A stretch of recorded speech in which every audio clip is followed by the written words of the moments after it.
Greetings, friends around the world. This is Dr. Bob Thiel for the Bible News Prophecy channel.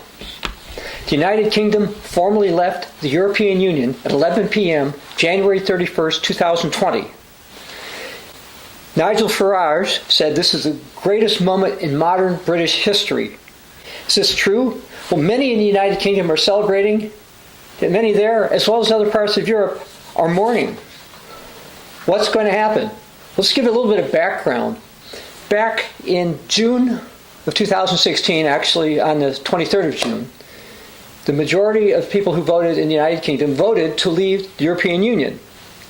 This departure is called the British exit or Brexit. And there have been some negotiations and some delays, but finally it's happened. Now in February of 2020, the United Kingdom is no longer formally part of the European Union. And what will happen? Well, I'd like to read something that I posted a week after the Brexit vote. I posted this on June 30th, 2016.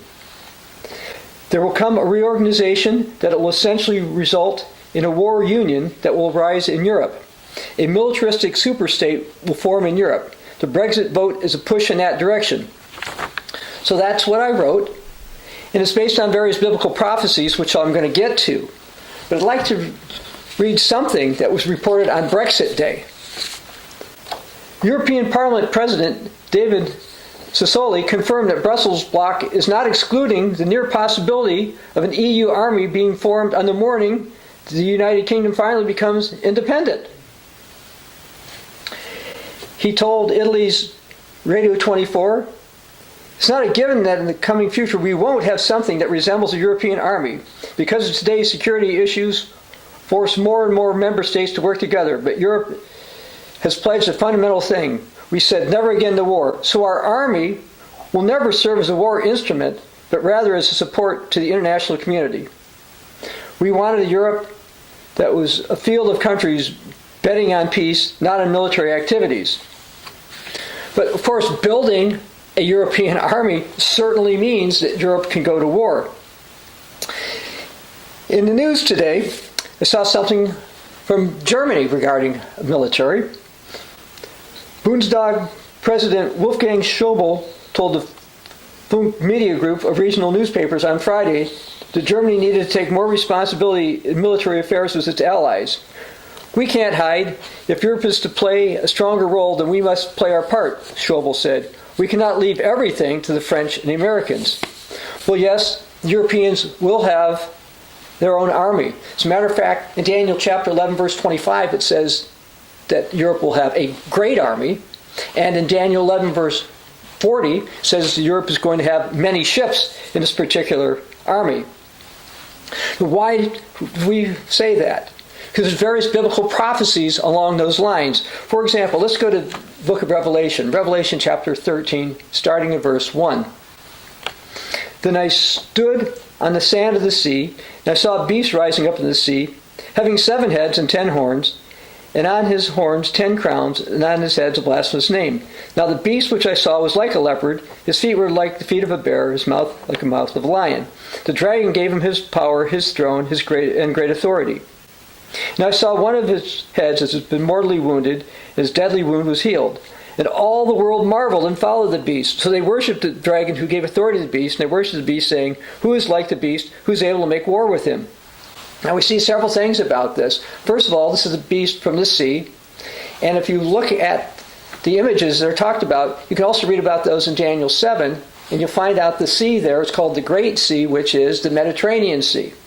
So this is prophecy for European power. Also notice the power looked like it was written off. And when Europe is successful militarily, people are going to marvel. The world's going to be shocked at what it's going to end up doing. Now, as far as Europe going to war, there's also some prophecies in Daniel chapter 11. Let's go there. I'd like to start reading in verse 36. There's several prophecies here. I'm going to read from the New King James Version. "Then the king shall do according to his own will. He shall exalt and magnify himself above every god, shall speak blasphemies against the God of gods, and shall prosper till the wrath has been accomplished. For what has been determined shall be done. He shall neither regard the God of his father or the desire of women, nor regard any god, for he'll exalt himself above them all. But in their place he'll honor a god of fortresses, a god which his fathers did not know he will honor with gold and silver, and with precious stones and pleasant things. Thus he shall act against the strongest fortresses with a foreign god, which he shall acknowledge and advance his glory. He shall cause them to rule over many and divide the land for gain. At the time of the end, the king of the south shall attack him, and the king of the north shall come against him like a whirlwind, with chariots and horsemen and many ships. He shall enter the countries, overwhelm them, and pass through. He shall also enter the glorious land, and many countries will be overthrown, but these shall escape from his hand.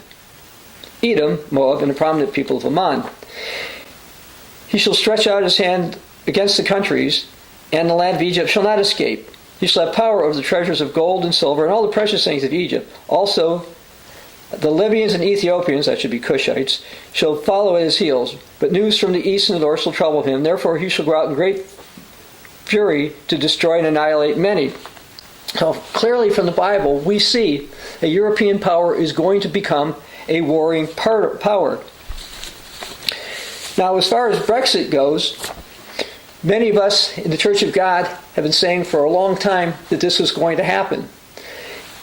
Instead of going through all the writings, I'd like to go to something that was written by the late evangelist Raymond McNair, who I did know.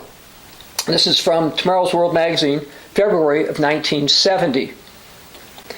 EU, Britain, if she does enter the European Economic Community, will she remain in this union? Bible prophecy clearly shows that Britain will not be one of the nations comprising the final United States of Europe. Well, that was published in February of 1970, which meant it was actually written a little bit before then. So over 50 years ago, this was the belief, and this has happened. And back in the early 1990s, when I was vice president of an irrigation manufacturer, we had our British sales representative coming into California, and I was talking to him about this type of thing and explained that I felt that Britain would leave the European Economic Community, which was becoming part of at the time, or was part of at the time. He said it would never happen. Well, he didn't base his views on prophecy, but I and Raymond McNair did.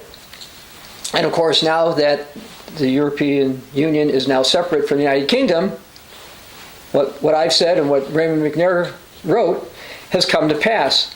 Now, many critics have said there's no truth to the Church of God position that the Anglo-Americans are descended from Israel's son Joseph's sons Ephraim and Manasseh. Yet it's because of our understanding of this particular reality, prophetic reality, that we believed and taught that Britain, the United Kingdom, would not remain part of the European Union. Now, just to go back with a little bit of prophecy, some history, if you will, I'm going to go to the book of Genesis chapter 48. I'm going to go down to verse 13. And Joseph took both of them, Ephraim with his right hand toward Israel's left hand, and Manasseh with his left hand toward Israel's right hand, and brought them near him. Then Israel stretched out his right hand, laid on Ephraim's head, who was the younger, and his left hand on Manasseh's head, guiding his hands knowingly, for Manasseh was the firstborn. And he blessed Joseph and said, "Bless the lads, let them grow into a multitude in the midst of the earth." Now when Joseph saw his father laid his right hand on the head of Ephraim, it displeased him, so he took hold of his father's hand to remove it from Ephraim's head to Manasseh's head. Joseph said to his father, "Not so, my father, for this one is the firstborn. Put your right hand on his head." Verse 19. His father refused and said, "I know, son, I know. He will also become a people. He also shall be great, but truly his younger brother greater than he, and his descendants shall become a multitude of nations." So he blessed him that day, saying, "By you Israel will bless," saying, "May God make you as Ephraim and Manasseh." And he set Ephraim before Manasseh. Now, if you look at secular history, it's clear that the Jews did not fulfill those prophecies that Israel was inspired to give. And those of us who believe the Bible know that those prophecies were recorded from God, that they were going to come to pass. Now, if you look out through secular history, we see that it was the British descended peoples, Ephraim, who became a multitude of nations, and the United States, Manasseh, became a great nation. And we've got a map here which shows you some of the extent of the British Empire. Now I'd like to read something about this from Statista. In 1913, 412 million people lived under the control of the British Empire, 23% of the world's population at that time. It remains the largest empire in human history, and at the peak of its power in 1920, it covered an astonishing 13.71 million square miles. That's close to a quarter of the world's land area. So the British Empire became the greatest in terms of area, etc., that the world had ever seen. And that was how it became, in a sense, greater than the United States. And so, if you look through history, it's the British descended peoples and the Americans who fill the prophecies regarding Ephraim and Manasseh. No one else fits. Now, the Bible promised blessings and cursings. And the cursings included losing the land if there was disobedience. I'm going to go to the book of Deuteronomy, Deuteronomy 28, starting in verse 58. If you do not carefully observe all the words of this law that are written in this book, that you may fear this glorious and awesome name, the Lord Yahweh your God, then you should be left few in number, whereas you were the stars of heaven in multitude, because you would not obey the voice of the Lord your God. And it shall be, just as the Lord rejoiced over you to do good and multiply you, so the Lord will rejoice over you to destroy you and bring you to nothing, and you should be plucked off the land from which you go to possess. So being taken over and losing land is ultimately what's going to happen as a result of Brexit for the United Kingdom. Of course, there's going to be ups and downs. And the United Kingdom is going to work to enter trade agreements, expect one with the United States. They're going to try to make one with Europe. Well, they're going to have some problems. Now, I'd like to read something from somebody who appears to be a British writer that was in the German press. And so it's official. The UK can have its cake crumbs and eat them. The divorce proceedings with the EU have been torturous, but they're likely to pale in comparison to what lies ahead for the UK, writes Rob Mudge. Brexit will leave Britain broken, a disunited kingdom. Geographically, it's always been removed from continental Europe. That distance will become increasingly palatable politically, economically, and socially. I may not be around to see it, a mixed blessing in a way, but I predict that within the next 20 years, the UK will come begging with its tail between its legs to rejoin the EU, but the terms will be infinitely worse than those enjoyed for so long. Now, as far as the future relationship between the UK and the Europeans, the friendship, if you will, is not going to remain. There's a prophecy I'd like to read from the book of Lamentations, Lamentations 1, verse 2. She weeps bitterly in the night. Her tears are on her cheeks. Among all her lovers, she has none to comfort her. All her friends have dealt treacherously with her and have become her enemies. And that is what's going to happen. The United Kingdom has taken several stances that the European Union does not like, and they're prophesied to have the Europeans become enemies against them. Now, is this Rob Mudge guy right that EU will beg to be back in Europe within 20 years and the situation will be worse than it is for them now? Absolutely yes. Now, there's some prophecies that people tend to overlook because they don't understand the identities of the British descended peoples in the Bible. Let's go to the book of Hosea. Hosea chapter 7, I want to read verse 11 and 12. Start here. Ephraim also is like a silly dove, without sense. They call to Egypt, they go to Assyria. Wherever they go, I will spread my net on them. I will bring them down like birds of the air. I will chastise them according to what their congregation has heard. Now, Hosea 8, verses 8 to 9. Israel is swallowed up. Now they're among the Gentiles, like a vessel which is of no pleasure. For they've gone up to Assyria, Central Europe, like a wild donkey alone to self. Ephraim has hired lovers. And again, this is a prophecy regarding the British peoples. And they're going to have problems, and they're going to try to get something back with the Europeans, and it's simply not going to happen. Now, I believe these verses in Hosea are going to be fulfilled after the start of the Great Tribulation, before the return of Jesus Christ and establishment of the millennial kingdom of God.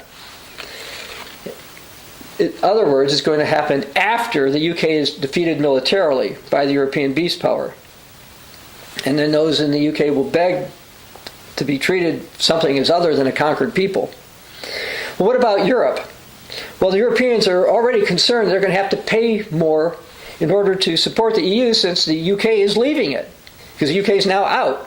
For example, today, let me read this. Austria's conservative leader said he will not accept the EU's push for an increased budget of 1.1%. The departure of a net contributor Britain from the EU diminishes the bloc's shared budget, straining member states. If this proposal is introduced, we will not support it, and neither will the other EU net contributors, I think, the conservative leader told Austrian radio, everyone, referring to member states that contribute more into the bloc's budget they receive in EU funding. And so there's already concerns, because the problem is that economically 15% of gross domestic product of the European Union was part of the UK, and now they're gone. And the UK contributes roughly 12% or something of the budget there, and they're going to lose that. Now, the EU itself is going to have ups and downs, and it's going to have financial strains because of Brexit. Yet it's going to build its military. Apparently, after financial crisis and civil unrest, the Bible shows that the Europeans are going to reorganize. They're going to lose all pretenses of being democratic. Let's go to read about that in Revelation chapter 17, starting in verse 12. The 10 horns which you saw are 10 kings who have received no kingdom as yet, but they receive authority for 1 hour as kings with the beast. These are of one mind, and they will give their power and authority to the beast. These will make war with the Lamb, Jesus, and the Lamb will overcome them, for he is Lord of lords and King of kings, and those who are with him are called, chosen, and faithful. So we see that Europe's going to reorganize, give its power to this beast who is a dictator, so not going to be a democratic system really then, and they're going to persecute true Christians, but that Jesus will ensure that this European power will be defeated. So Jesus is going to return, says in Revelation 19, verse 16, as King of Kings and Lord of Lords, and he's going to establish the millennial kingdom of God. Now, in summary, here are some things that are going to happen after Brexit. Europe will end up with a great army. Europe will end up with many ships. The UK will make a trade deal with the USA. The UK and EU will have ups and downs in their relationships. Europe will have problems. Europe will reorganize. Europe will become a successful warring power and conquer the UK. The UK will regret Brexit, but Jesus will have the European beast power defeated. Jesus will return as King of Kings and Lord of Lords. While many are celebrating Brexit, it will not end well for the United Kingdom, nor ultimately will it end well for Europe. Believe what the Bible says. This is Dr. Bob Thiel for the Bible News Prophecy Channel.